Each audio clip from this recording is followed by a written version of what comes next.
In the early autumn of 1928, an unusual couple arrived at the edge of the Green River in Utah, preparing to launch a voyage that the American public had never witnessed before. Glen Hyde, 29, was a tall, physically imposing farmer and outdoorsman from Idaho.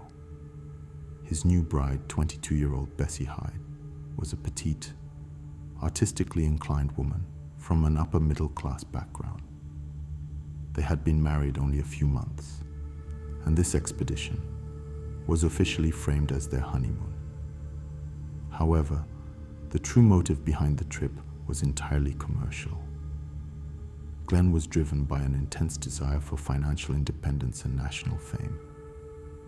He calculated that if they successfully navigated the entire length of the Colorado River through the Grand Canyon, Bessie would become the first woman in history to accomplish the feat.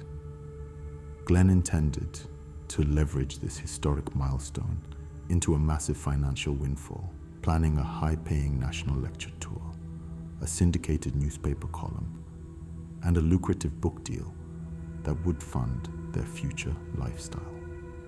To achieve this, Glen spent weeks building a crude, massive vessel known as a sweep scow. It was essentially a heavy, flat-bottomed wooden box, measuring 20 feet long, constructed from thick timber. It had no engine, no modern safety equipment, and no backup propulsion. It relied entirely on two massive wooden oars or sweeps, mounted at the bow and stern, which required immense physical strength to manipulate against the currents.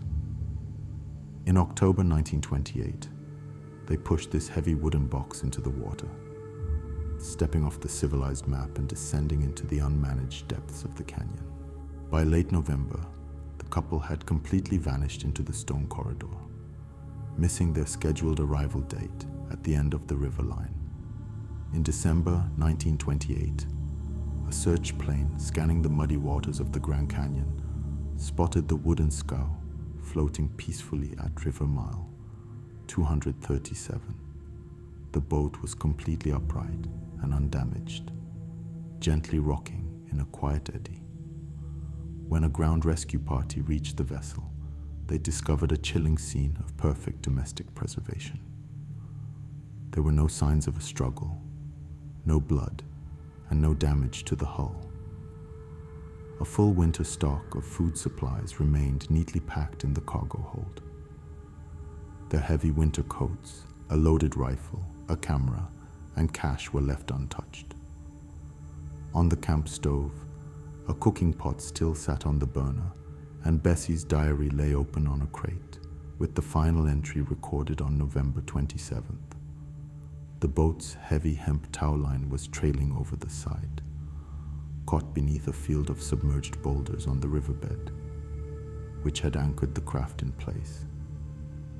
The occupants had simply evaporated, leaving a fully functional survival platform floating on the water. Despite an exhaustive, months-long search of the canyon floor and the riverbanks downstream, investigators found absolutely nothing. No clothing, no footprints, and no human remains were ever recovered.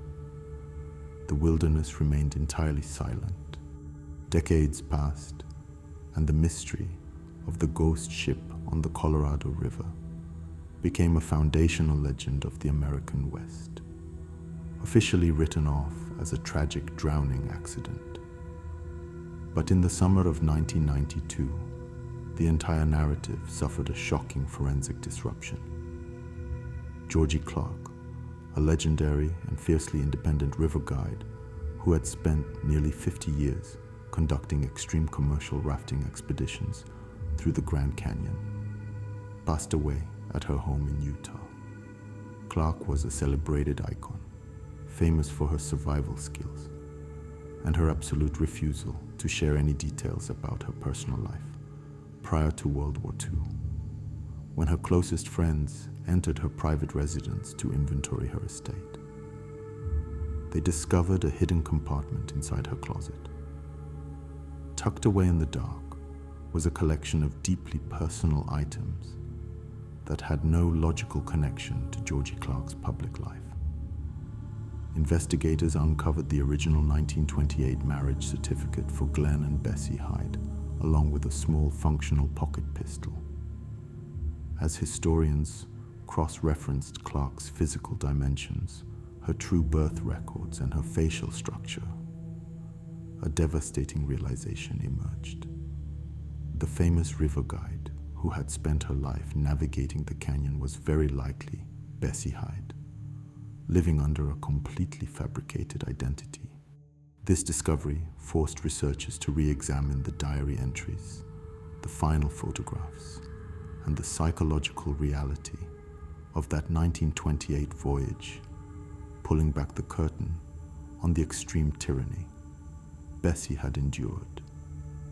Behind closed doors, Glen Hyde was not a loving husband, but a rigid, volatile autocrat who viewed his young wife as a transactional piece of machinery designed to win him a record. Throughout the journey, Glen subjected Bessie to severe psychological and physical control. He forced her to row the heavy wooden scow for hours until her hands bled, refusing to let her rest, even when she was suffering from hypothermia in the damp canyon air.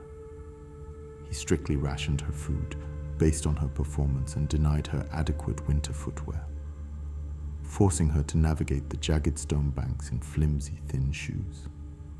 When they stopped at Bright Angel Trail on November 18th, witnesses noted that Bessie was visibly emaciated, terrified of the river, and weeping quietly.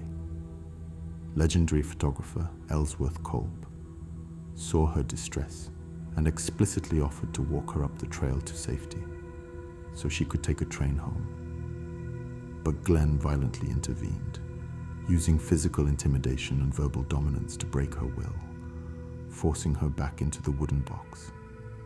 Bessie was trapped inside a subterranean prison, bounded by vertical, unscalable stone walls, with a man who was systematically breaking her body and mind for profit.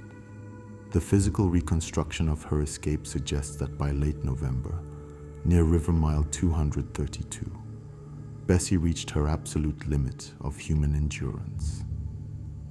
According to the forensic profile, she waited until the dark of night, when the scow was moored in a quiet, isolated eddy, and Glen was asleep. Moving with absolute silence inside the cramped wooden cabin, she retrieved the small pocket pistol from her personal effects. She stepped over her sleeping husband, pointed the weapon at his head, and executed him instantly in his bed, ending the tyranny with a single pull of the trigger. She then dragged his body to the edge of the scow and rolled it into the freezing, silt-heavy currents of the Colorado River, a river whose massive sediment weight and shifting underwater caverns could easily bury human remains under tons of mud forever. To obscure her crime and buy time, she staged the scene to look like an accidental drowning. She left the food intact, placed the cooking pot on the stove, and left her diary open to make it appear as though they had both been swept away by a sudden wave while navigating. Bessie then packed a small survival bag, threw the boat's towline over the side so it would catch on the rocks, and anchored the evidence in place, and utilized her lightweight frame to scale a hidden, treacherous sheep trail that led up the cliffs to the south rim. She walked out of the desert, erased her past, and legally changed her name, turning her trauma into a shield. She spent the next 50 years driving commercial boats directly past the very miles where her husband's body lay buried, ensuring that she remained the absolute master of the water that had granted her a dark, permanent freedom.